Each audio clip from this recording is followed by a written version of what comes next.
நேதாஜி சுபாஷ் சந்திர போஸ் மரணத்தில் மறைந்துள்ள மர்மங்கள். 1945ஆம் ஆண்டு ஆகஸ்ட் 18 அன்று தைவானின் தைஹோவில் நடந்த விமான விபத்தில் நேதாஜி சுபாஷ் சந்திர போஸ் உயிரிழந்ததாக அதிகாரபூர்வமாக நம்பப்படுகிறது. இருப்பினும் அவரது மறைவு ஒரு பெரும் விவாதத்தை ஏற்படுத்தி வருகின்றன. இந்திய சுதந்திரத்திற்கு பிறகு நேதாஜி சுபாஷ் சந்திர போஸ் மறைவை ஆராய்வதற்காக இந்திய அரசு அதிகாரபூர்வமாக 3 விசாரணை ஆணையங்களை அமைத்தன. அவை: 1 ஷா நவாஸ் குழு, 2 கோஸ்வரா ஆணையம், 3வதாக முகர்ஜி ஆணையம். 1956ஆம் ஆண்டு ஷா நவாஸ் குழு நேதாஜி தைஹோ விமான விபத்தில் மரணமடைந்தார் என்றும் அவரது அஸ்தி டோக்கியோவின் ரென்கோஜி கோவிலில் வைக்கப்பட்டிருந்தது என்றும் முடிவு செய்தது. 1970ஆம் ஆண்டு கோஸ்லா ஆணையம் இந்நிகழ்வை மறுபரிசீலனை செய்து விமான விபத்து கோட்பாட்டை உறுதி செய்தது.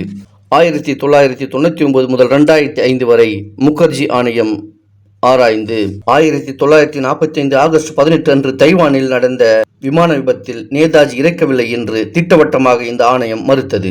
டோக்கியோவின் ரென்கோஜி கோவிலில் வைக்கப்பட்டுள்ள எரிக்கப்பட்ட உடல் மற்றும் சாம்பல் நேதாஜி சுபாஷ் சந்திர போஸினுடையது அல்ல என்று தெரிவித்தது. அது ஒரு ஜப்பானிய சிப்பாயின் சாம்பலாக இருக்கலாம் என்றும் கூறப்பட்டது. கமிஷன் விசாரணையின் போது 1945 ஆகஸ்ட் மாதத்தில் தைவானில் அப்படி ஒரு விமான விபத்து நடக்கவில்லை என்பதற்கான அதிகாரபூர்வமான ஆதாரங்களை தைவான் அரசிடமிருந்து பெற்றது. நேதாஜி இறந்ததாக கூறப்பட்ட தேதியில் சுபாஷ் சந்திர போஸ் என்ற பெயரில் வழங்கப்பட்ட மரணச் சான்றிதழ் மற்றும் தகனப்பதிவு வேறொரு நபருடையது என்று தெளிவுபடுத்தியது.